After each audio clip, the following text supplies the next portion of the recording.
Question है number series का। यहाँ पर प्रश्न में नंबर सीरीज दी हुई है। हमें ये पता लगाना है कि इस नंबर सीरीज में प्रश्न चिन्ह के स्थान पर कौन सी संख्या आएगी। तो आइए सबसे पहले तो हम यहाँ पर ये समझते हैं कि इस सीरीज में पैटर्न कौन सा लग रहा है। उसके बाद हम ये भी पता लगा लेंगे कि प्रश्नवाचक चिन्ह के स्थान पर कौन सी संख्या आएगी। तो आइए हम यहाँ पर पैटर्न को समझते हैं। तो आप देखिए, शुरुआत में जो नंबर लिखा हुआ है वो है 7 और 7 के बाद जो अगली संख्या है वो है 4। तो सबसे पहले यहाँ पर ये समझना ज़रूरी है कि 7 के द्वारा 4 को किस प्रकार प्राप्त किया जा सकता है। तो आप यहाँ पर ध्यान से समझिए कि अगर हम 7 का आधा कर दें, अगर हम 7 का आधा कर देते हैं तो 3.5 आता है। और यहाँ पर हमें क्या लेके आना है, 4 लेके आना है। तो अगर 3.5 में 0.5 जोड़ दिया जाए तो 4 आ जाएगा। करना क्या है, 7 का आधा करना है। 7 का आधा होगा कितना, 3.5। और उसके बाद 3.5 में हमें 0.5 भी जोड़ना होगा, तभी जाकर यहाँ पर 4 आएगा। तो अगर आप यहाँ पर 7 का आधा कर रहे हो तो आप इस प्रकार लिख सकते हो ना कि 7 गुणा 0.5। अगर आप 7 गुणा 0.5 लिखोगे तो भी इसका यही तो मतलब है ना कि 7 का आधा और प्लस आपको 0.5 भी करना होगा। तो कितना आ जाएगा, ये 4 आ जाएगा। क्योंकि आप 7 का गुणा 0.5 से करोगे तो कितना आ जाएगा, ये 3.5 आ जाएगा। या फिर आपको यहाँ पर ये भी समझना चाहिए कि 7 गुणा 0.5 है और यहाँ से आप दशमलव हटाओगे तो बट्टे में क्या आ जाएगा, 10। और यहाँ पर आ जाएगा 1/2।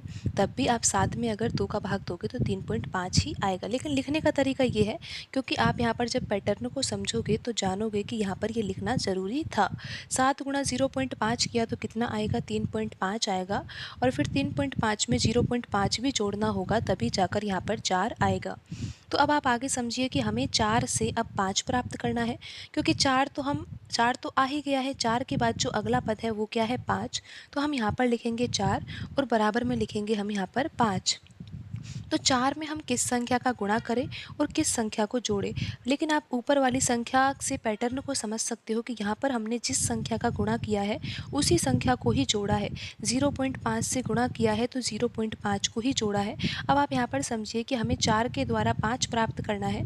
तो 4 में अगर हम 1 का गुणा करें तो 4 आ जाएगा और फिर अगर हम 1 जोड़ देते हैं तो यहाँ पर 5 आ जाएगा। तो यहाँ पर अब आपको ये भी पता लग गया है कि 4 के द्वारा 5 कैसे आएगा। और कुछ कुछ पैटर्न भी समझ में आ रहा है कि जिस संख्या का गुणा कर रहे हैं उसी संख्या को हम यहाँ पर जोड़ रहे हैं। अब आप आगे देखिए कि हमें 5 से अब क्या प्राप्त करना है, 9 प्राप्त करना है। तो यहाँ पर हम 5 लिख देंगे और बराबर में लिख देंगे 9। तो अब आप यहाँ पर पैटर्न को और भी ध्यान से समझिए कि यहाँ पर 0.5 का गुणा किया था और फिर यहाँ पर 1 का गुणा किया है। तो 0.5 के बाद 1 आया है तो यहाँ पर कितने का डिफरेंस है, 0.5 का ही डिफरेंस है ना। तो आगे अगर हमें संख्या प्राप्त करनी है तो पैटर्न के लिए हमें क्या करना होगा, यहाँ पर 1 लिखा हुआ है और 1 में अगर 0.5 जोड़ा जाता है तो 1.5 आता है। इस प्रकार जैसे कि आप देख सकते हो, पहले 0.5 का गुणा किया गया, फिर 1 का गुणा किया गया और अब यहाँ पर 1.5 का गुणा किया जा रहा है। पर लेकिन अभी हमें ये तो देखना होगा कि इससे आंसर यहाँ पर 9 आ भी रहा है या नहीं। ये तो अभी हम सोच रहे हैं कि ऐसा पैटर्न हो सकता है। लेकिन आपको ये भी पता है कि जिस संख्या का हम यहाँ पर गुणा कर रहे हैं उसी संख्या को हम यहाँ पर जोड़ भी रहे हैं। तो अब आप यहाँ पर देखोगे कि 5 का गुणा अगर 1.5 से किया जाएगा तो 7.5 आएगा और प्लस 1.5 करेंगे तो यहाँ पर 9 आ जाएगा। तो अब ये पैटर्न तो बिल्कुल सही है और हमें पता भी लग गया है कि पैटर्न में करना ही क्या है।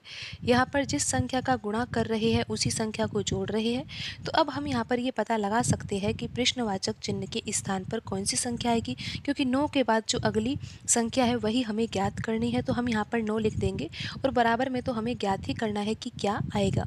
तो यहाँ पर अब आपको ये भी पता है कि गुणा किससे करना है, क्योंकि यहाँ पर 1.5 से हमने गुणा कर ही दिया है। तो 1.5 में अगर 0.5 जोड़ा जाएगा, क्योंकि यहाँ पर आप पैटर्न को समझ ही रहे हो कि पहले 0.5 से गुणा किया, फिर 1 से गुणा किया, फिर 1.5 से गुणा किया। तो अब यहाँ पर 2 से गुणा होगा और जिस संख्या का गुणा कर रहे हैं उसी संख्या को हम यहाँ पर जोड़ रहे हैं। तो 9 का गुणा 2 से होगा तो 18 आएगा और 18 में 2 जोड़ा जाएगा तो क्या आ जाएगा, 20 आ जाएगा। और आप ये देख ही सकते हो कि यहाँ पर ऑप्शन डी में 20 लिखा हुआ है, तो 20 ही हमारा सही आंसर होगा। लेकिन आप आगे भी देख सकते हो कि यहाँ पर 20 लिखा हुआ है, तो इसी पैटर्न से हम यहाँ पर देखते हैं कि 20 के द्वारा अगली संख्या 52.5 आ रही है या नहीं। वैसे तो आ ही जाएगी, पैटर्न बिल्कुल सही है। यहाँ पर हम 20 लिखेंगे और बराबर में क्या लेके आना है, 52.5 लेके आना है। लेकिन पैटर्न के बारे में आपको पूरी जानकारी है कि यहाँ पर हमने 2 से गुणा कर दिया है, तो अब हमें किसका गुणा करना होगा, 2.5 का गुणा करना होगा। और हमें जोड़ना क्या होगा, जोड़ना भी 2.5 ही होगा। अगर आप 20 का गुणा 2.5 से करते हो तो कितना आता है, ये आता है 50। और 50 में अगर 2.5 जोड़ा जाता है तो कितना आ जाता है, 52.5 आ जाता है। और आप देख ही सकते हो कि यहाँ पर 52.5 ही लिखा हुआ है।